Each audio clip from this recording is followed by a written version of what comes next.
नमस्कार दोस्तों, मेरा नाम है विजय कुमार और आप देख रहे हैं कॉमिक्स पिटारा चैनल को।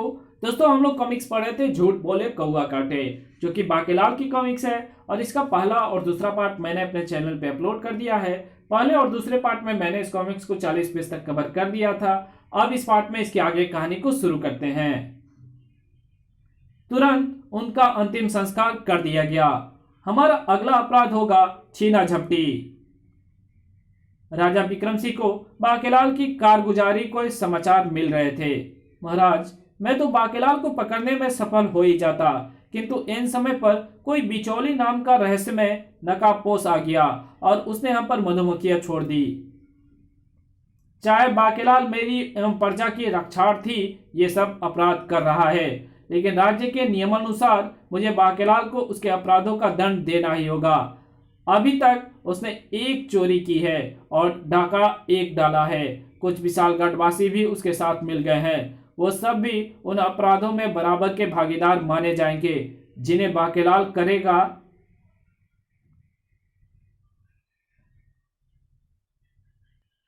इन दोनों अपराधों की सजा 10 साल कठोर कारावास हो सकती है। सेनापति, उसे रोको, अन्यथा उसके अपराधों के साथ साथ ये सजा बढ़ती जाएगी। मुझे भय है कि कहीं बाकेलाल का शेष जीवन कारावास में ही ना कट जाए। हाय, मेरा बाकेलाल होना पैदा क्यों हूं? वो आपकी प्रजा की जान बचाने के लिए अपना जीवन दांव पर लगा रहा है। मैं भी देखती हूं कि आप उसे दंड कैसे देते हैं। बाकेलाल ने छीना झपटी अपराध करने के लिए खुद को छीना झपट मार के भेष में परिवर्तित कर लिया था। मैं पूरा छीना झपट मार लग रहा हूं ना एक्का सिंह? बिल्कुल, और तुम भी लग रहे हो। तो फिर मैं पढ़ता हूं 3 का पहाड़ा। बाकेलाल 3 का पहाड़ा पढ़ता चला गया। छीना झपट मार दल ने नगर के प्रमुख बाजार में हमला कर दिया। इस स्त्री की सोने की जंजीर छीनकर इस अपराध छीना झपटी का शुभारंभ करता हूं। चोर चोर पकड़ो, जंजीर छीन गई। जिसके जो हाथ लगे वो छीन लो। ये जो कुछ भी छीने, कोई भी प्रतिवाद ना करे, क्योंकि इस छीना झपटमार की चोटी देखकर ही मैं पहचान गया हूं कि ये कोई और नहीं, हमारा प्यारा बाकेलाल ही है। वाह बाकेलाल जी, आप एक महान कार्य कर रहे हैं। कृपया मेरे कुर्ते की जेब में रखा धन छीन ले। ओह, आप बाकेलाल जी के साथी हैं। मेरे बैलगाड़ी में स्वर्ण मुद्राओं की 2 पोटलियां भरी रखी है। आप मुझे बैलगाड़ी से आराम से धक्का देकर वो पोटलियां मुझसे छीन लें। तो फिर हटो, हट पीछे। आ भागो। ये मेरा तीसरा अपराध है और हमारा चौथा। एक प्रयास बाकेलाल ने विफल कर दिया था, अन्यथा पांचवा होता। वाह, लूट कर मजा आ गया। सेनापति ने चप्पे चप्पे पर जाल बिछा रखे थे।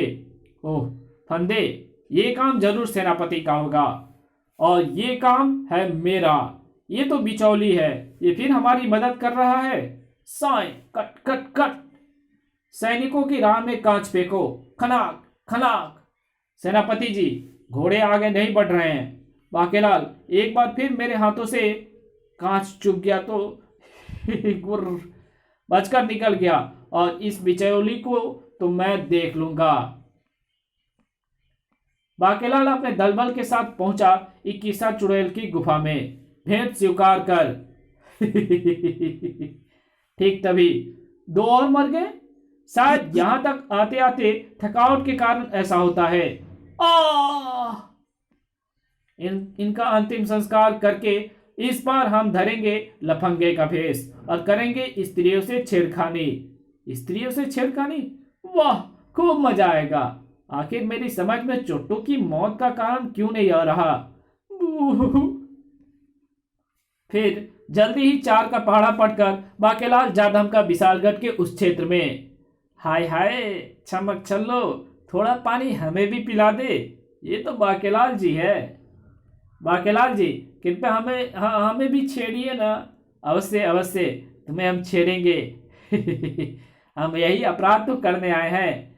किंतु हम तुम्हें छेड़ेंगे और तुम हमसे डरकर चिल्लाओ या भागोगी नहीं तो यह अपराध नहीं माना जाएगा। इसलिए जब हम तुम्हें छेड़े तो तुम चिल्ला चिल्लाकर हमें अपशब्द अवश्य कहना। अरे चली कहाँ पलट। आ ठहर जा लुच्चे शैतान पाजी, तेरे घर में माँ बहन बेटी नहीं है क्या? माँ बहन बेटी तो है मगर घरवाली नहीं है। मैं तुम्हें अपनी घरवाली बनाऊंगा। क्या सच? बाकेलाल जी, क्या मैं आपकी दुल्हन बनूंगी? सत्यानाश। अरे कमबख्त, मैं तुझे छेड़ रहा हूं, तुझे बचाओ बचाओ चिल्लाना है। ओह, मैं तो भूल ही गई थी। बचाओ बचाओ, ये लफंगा मेरा हाथ पकड़ रहा है। मेरे होते नया लफंगा कहां से आ गया विशालगढ़ में? अरे ये तो बाकेलाल और उसके साथी हैं। पकड़ो, जाने ना पाए। सेनापति भागो। बिचौली ठीक समय पर आ पहुंचा। बाकेलाल जी को कष्ट सेनापति और उसके सैनिकों से बचाना है। बाकेलाल जी को दुष्ट सेनापति और उसके सैनिकों से बचाना है तो जैसा मैं कहता हूं वैसा करो और कहो, जाकर सेनापति और सैनिकों को पकड़ लो और चिल्लाओ कि बचाओ बचाओ, सेनापति और सैनिक हमें छेड़ रहे हैं। बचाओ बचाओ, सेनापति और सैनिक हमें छेड़ रहे हैं। मैं तो पढ़ाई स्त्री की तरफ आंख उठाकर भी नहीं देखता। लफंगे, तुम्हारी ये मजाल, ऐसा दुष्कर्म करते हुए शर्म नहीं आती? तड़ाक तड़ाक। कमक बिचौली यहां भी चाल चल गया। आखिर ये है कौन? बू। इधर 21 की गुफा में 2 और मर गए, कुल मिलाकर मर गए 8। आ बू। किंतु हम अपना काम बीच में नहीं रोक सकते। चोरी कर ली, डाका डाल लिया, छीना झपटी कर ली, छेड़खानी कर ली। अब हम करेंगे ठगी, फिर जेब कतरी, फिर खेलेंगे जुआ, फिर दिखाएंगे गुंडागर्दी, फिर वसूलेंगे हफ्ता, फिर करेंगे तोड़फोड़, फिर करेंगे दंगा। राज कर्मचारियों पर हाथ उठाना भी अपराध होता है। हम करेंगे इनकी पिटाई, फिर कटेंगे हरे भरे वृक्ष, फिर तोड़ेंगे हाथी के दांत और गैंडे के सींग, फिर तोड़ेंगे बांध, फिर उजाड़ेंगे खेत, फिर करेंगे षड्यंत्र, फिर लगाएंगे किसी घर में आग, फिर बोलेंगे झूठ। विशालगढ़ में भीख मांगना भी अपराध है, ये अपराध भी करेंगे और आखिरी में करेंगे अपहरण। इस प्रकार पूरे हो जाएंगे 21 अपराध। अब मैं सारे पहाड़े एक साथ ही पढ़ लेता हूं क्योंकि अब मैं एक के बाद एक करूंगा सारे अपराध। और इस प्रकार 19 अपराधों के पश्चात छुट्टे रह गए सिर्फ 4। हमारे 38 साथी मारे गए। हम चुट्टू के मरने का रहस्य अब मेरी समझ में आ गया है। बाकेलाल जो भी अपराध करता है और अपराध के बाद जैसे इस मूर्ति के सामने पहुंचता है तभी हमारे 2 आदमी मारे जाते हैं। हमारे 38 साथी इसी प्रकार मारे गए। और अब बाकी अगला 20वां अपराध करेगा। उसके बाद वो फिर जैसे ही इस गुफा में आएगा हम में से 2 और मारे जाएंगे। बाकी को ये 20वां अपराध होगा किंतु हमारा 21वां, यानी ये हमारा आखिरी अपराध है। उसके बाद काईगुला जीवित हो जाएगा, लेकिन हम में से 2 की प्राण खतरे में है और वो 2 होंगे चौका और तीका, क्योंकि हमारे साथी गिनती के घटते क्रम में ही मर रहे हैं। एक का सरदार, इस बार बाके को अपराध मत करने दो क्योंकि हमारा तो ये आखिरी अपराध है। बाकेलाल को इस चक्कर में फंसाने का हमारा उद्देश्य पूर्ण हो ही चुका है। 21वां अपराध हम स्वयं ही कर लेंगे। हमें अक्ल इतनी देर से क्यों आई? हमने इस ओर ध्यान ही नहीं दिया क्योंकि पहले हम जो नहीं मर रहे थे मगर देर आए दुरुस्त आए। अब सोचना क्या, हम बाकेलाल का अपहरण कर लेते हैं। यह हमारा 21वां अपराध होगा। फिरौती राजा से मांगेंगे, राजा को बाकेलाल की तलाश है, वो फिरौती दे देगा। उफ, ये क्या कर रहे हो? बाकेलाल को जल्द ही चुट्टू की हकीकत पता चल गई। फिरौती लेकर आया सेनापति। हम कामयाब हो गए। कमबख्त, ये तो चुट्टे निकले। फिरौती की मुद्राएं लेने के बाद चुट्टे भाग निकले। हम 21 अपराध करने में सफल हो गए। अब काईगुला के तालाब के पास रखे चिकने पत्थर पर नाक रगड़ने से काईगुला हमसे प्रसन्न होकर जीवित हो जाएगा और हम जो कहेंगे उसे वो पूरा करेगा। बाकेलाल, आखिर मैंने तुझे पकड़ लिया। खबरदार, भागने की कोशिश मत करना। मगर तुम सेना लेकर क्यों नहीं आए? क्योंकि महाराज को यह भय था कि अगर मैं सैनिकों को लेकर आया तो चोटे तुम्हें मार डालेंगे। मगर ये बाकी चोटे कहाँ गए? मारे गए। बाकेलाल सेनापति को उनके मरने की सारी बात बताता चला गया। तब, लेकिन मैं 21 अपराध अवश्य करूंगा। अब मैं करूंगा 13 अपहरण, और ये मेरा 20वां अपराध होगा। धार।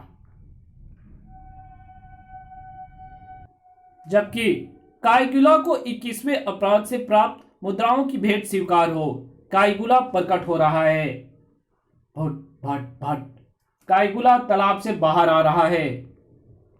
और तभी, अरे, चौका और तीका भी मारे गए। इसका मतलब बाकेलाल 20वां अपराध करने में सफल हो गया। आ आ बाकेलाल को सेनापति की फिरौती मिल चुकी थी। इसे मैं छुड़ा रहा हूं। कोई भी छुड़ाए, मुझे तो फिरौती से मतलब है। तू है कौन दुष्ट? इस प्रश्न का उत्तर तो मुझे भी चाहिए। ओफ, महारानी जी, आप बिचौली? हाँ सेनापति, प्रश्न महाराज और प्रजा के जीवन का था, तो भला मैं बाकेलाल को उसके उद्देश्य में सफल बनाने के लिए मदद क्यों ना करती? अगर महाराज को कुछ हो जाता तो मैं विधवा बन जाती और मुझे श्वेत वस्त्र पहनने पड़ते। मुझे तो तड़क भड़क वाले रंगीन वस्त्र एवं आभूषण ही पसंद है। किंतु 21वां अपराध करने के लिए अब मुझे भिक्षा मांगने विशालगढ़ जाना होगा। मुझे खोलिए महारानी जी, अन्यथा बाकेलाल भाग जाएगा। मैं तुम्हें उसके जाने के बाद ही खोलूंगी। लेकिन इक्का और दुक्का तो पहले ही विशालगढ़ पहुंच चुके थे। जल्दी चलो काइगुला, वरना तुम्हारे यहां तो विशालगढ़ के राजा कसीर धड़ से जुदा होते ही हमारी उम्र 100 साल और बढ़ जाएगी। यही था तुम्हें जीवित करने का हमारा उद्देश्य, और इस उद्देश्य को पूरा करने के लिए अब केवल हम दोनों ही बचे हैं।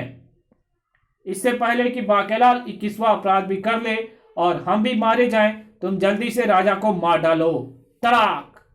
जो आज्ञा। खबरदार, वहीं रुक जाओ। काइगुला को चेतावनी देते हो? सैनिकों की टुकड़ी काइगुला को रोकने आगे बढ़ी, लेकिन ओह, इसने जमीन पर काई फैला दी है जिस पर हम फिसलते जा रहे हैं। उफ उफ। फचाक। राजा विक्रम सिंह ने काइगुला के आगमन का समाचार सुनते ही तलवार उठा ली। ना यहाँ बाकेलाल है ना सेनापति, मुझे ही कुछ करना पड़ेगा। किंतु महाराज, ये तलवार तो उस दानव काइगुला के आगे गुल्ली की तरह साबित होगी। ओह, ये क्या? ये काई है महाराज। इसी काई से बन रहा है काइगुला। तेरी मौत आ गई राजा। काइगुला, जल्दी करो। बाकेलाल के 20 अपराधों के कारण हमारे 40 साथी मारे गए। अगर बाकेलाल ने 21वां अपराध भी कर लिया तो हम दोनों भी मारे जाएंगे। इसे मैं काई में डुबोकर मार डालूंगा। उसी समय, दे दाता के नाम, बाकेलाल भीख मांगकर एक और अपराध कर रहा है। और वो मारा पापर वाले को। पूरे हो गए 21 अपराध। अब चलो 21 की गुफा में। भिक्षा की मुद्राएं स्वीकार हो 21। अब तुम अतिशीघ्र प्रकट होकर मेरी इच्छाएं पूर्ण करो। अवश्य बाकेलाल, चलो मेरे साथ। वो मारा। अब ये अपनी कटमुंडी तलवार से राजा का सिर काटेगी। 21 के जीवित होते ही इधर, उफ, इन्हें क्या हुआ? काइगुला, उफ, लगता है बाके ने 21वां अपराध भी कर डाला है। तुम जल्दी से राजा को समाप्त कर दो, अन्यथा हम मारे जाएंगे। ऐसे कैसे समाप्त कर देगा ये राजा को? खच। त्रिशूल के प्रहार से काइगुला के शरीर का आकार छोटा होता चला गया। ये क्या हुआ? काइगुला, तुम्हारा आकार लघु कैसे हो गया? ऐसा केवल लघु देवता के त्रिशूल के वार से ही संभव है। इसी के साथ दोनों चोटों के प्राण पखेरु उड़ गए। और ये प्रहार मैंने किया है। और मुझे यहां लाया है बाकेलाल। बाकेलाल? कमबख्त 21 राजा पर प्रहार करने के स्थान पर उस राक्षस पर प्रहार क्यों कर रही है? क्योंकि बाकेलाल अपराध से ही जागती है बुराइयां। काइगुला भी बुराई है जिसे जगाया चुट्टो ने, और मैं भी बुराई हूं जिसे तुमने जगाया। अब मैं मार दूंगी काइगुला को। आ नहीं, लेकिन मुझे कोई नहीं मार सकेगा, क्योंकि मेरी मौत कैसी होगी ये केवल मैं जानती हूँ, और मैं किसी को बताऊंगी नहीं। अब मैं पहले तेरे राजा को मार दूंगी, और फिर तुझे, फिर विशालगढ़ पर मेरा राज होगा, चारों ओर बुराई फैलेगी। मुझे भी लेकिन इससे पहले कि 21 राजा का सिर धड़ से जुदा कर देती, काव ठुंग। ओह, ये क्या? बहेलिया का कालू कौवा जिसकी ठोंग खाकर व्यक्ति सच बोलता है। मेरी मौत जूती लगने से होगी। ओह, ये बात तो ले, खा जूती। बाकेलाल की जूती लगते ही 21 भी धड़ाम से जमीन पर गिरी और इसका अंत हो गया। बाकेलाल के कारण विशालगढ़ के सिर से संकट के बादल छट गए। सत्यानाश, अगर मैं इसे ना मारता तो राजा को मारने के बाद ये मुझे भी मार देती। लेकिन बाकेलाल ने जो अपराध किए हैं उनका दंड कैसे उसे देना होगा। फिर तो महारानी जी भी बाकेलाल के अपराधों में उसकी बराबर की साझेदार है, और सारी प्रजा भी, क्योंकि सबने बाकेलाल की किसी न किसी रूप में मदद की है। तब सेनापति ने पूरा किस्सा कह सुनाया। और बाकेलाल, ये सारा क्या किस्सा है? तुम्हें 21 काइगुला और चुट्टो के विषय में कैसे पता चला? मुझे स्वप्न में शंकर भगवान ने दर्शन देकर उनके विषय में बताया था महाराज। मैंने सब कुछ उनके कहे अनुसार ही किया। उनके कहे अनुसार ही मैंने बहेलिया के ठोंग मारने वाले कौवे को भी बदलकर एक खो में बंद कर दिया था। भगवान शंकर ने मुझे बताया था कि सही वक्त पर कालू बहेलिया को वापस मिल जाएगा। उसी के ठोंग मारने पर 21 भी अपनी मृत्यु का रहस्य खोलेगी और मृत्यु को प्राप्त होगी। और उसके बाद अगर बहेलिया ने कालू से किसी और के सिर पर ठोंग मरवाई तो उसके साथ उसके तथा कालू के सिर के हजारों टुकड़े हो जाएंगे। मैं चला महल के बाहर। निकलते ही मैं कालू को भी उड़ा दूंगा। और फिर बाके ता फिर देख पुच्ची। सत्यानाश, अगर मुझे पहले पता होता कि चुट्टे काइगुला को जीवित कर रहे हैं तो फिर मैं 21 को जीवित करने के लिए अपराध न करता। इसी के साथ ये कहानी यही खत्म होती है। मिलेंगे एक और नई कॉमिक्स में, तब तक के लिए बाय। वीडियो अच्छी लगी तो इस वीडियो को लाइक कर देना। चैनल पे नए हो तो चैनल को सब्सक्राइब कर बेल आइकन को जरूर प्रेस कर देना, और जहां इस वीडियो की जरूरत हो वहां पे इसको शेयर जरूर कर देना। Thanks for watching my videos.